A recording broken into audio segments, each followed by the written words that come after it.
10वीं और 12वीं की बोर्ड की परीक्षा अब साल में एक बार नहीं बल्कि 2 बार होगी।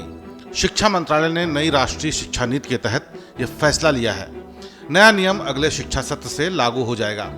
केंद्रीय शिक्षा मंत्रालय के मुताबिक 2 हिस्सों में होने वाली बोर्ड परीक्षा में जिस परीक्षा में छात्र के ज्यादा नंबर आएंगे उसे ही गिना जाएगा।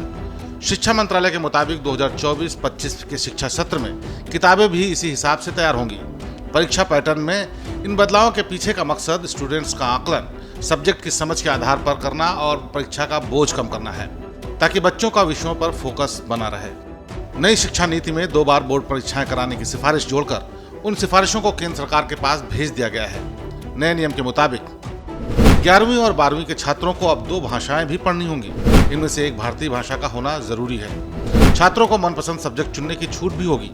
शिक्षा मंत्रालय के मुताबिक एकेडमिक सेशन 2024-25 के लिए किताबों में भी बदलाव किया जा रहा है। किताबों में अब भारी भरकम सिलेबस नहीं होगा और उसकी कीमत भी कम होगी। बोर्ड की परीक्षा 2 बार कराए जाने के पीछे कई तर्क भी दिए जा रहे हैं। सबसे बड़ा तर्क बच्चों पर पढ़ाई का बोझ कम करना है।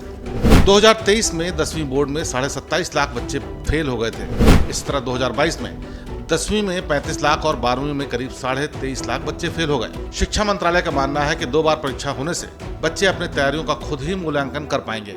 उन्हें एक ही सब्जेक्ट या उससे जुड़े तथ्यों को साल भर याद रखने की जरूरत नहीं पड़ेगी। महीनों तक कोचिंग लेने या याद रखने के बजाय समझ और योग्यता का मूल्यांकन करने की दक्षता बढ़ेगी। विषयों की गहरी समझ और उनका व्यवहारिक उपयोग भी हो सकेगा। यही नहीं, नए परीक्षा पैटर्न के तहत बच्चों को आर्ट्स, साइंस या कॉमर्स के अलावा नए विषय चुनने का भी मौका मिलेगा।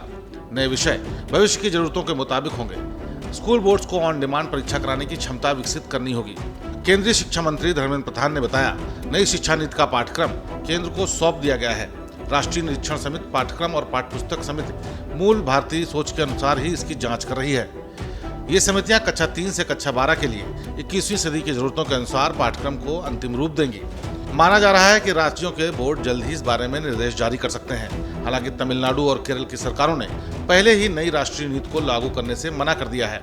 कर्नाटक भी इसी दिशा में आगे बढ़ रहा है। हो सकता है आने वाले कुछ दिनों में कुछ और गैर भाजपा राज्य सरकारें भी अपने यहाँ इसे न लागू करें और इस पर राजनीति शुरू हो जाए। इसमें कोई दो राय नहीं कि परीक्षा का नया पैटर्न बच्चों पर पढ़ाई का दबाव कम करने के साथ साथ उनके पूर्ण विकास में सहयोगी बनेगा। ऐसे में इस मसले को राजनीति से ऊपर उठकर देखा जाए तो उससे बच्चों का ही हित होगा।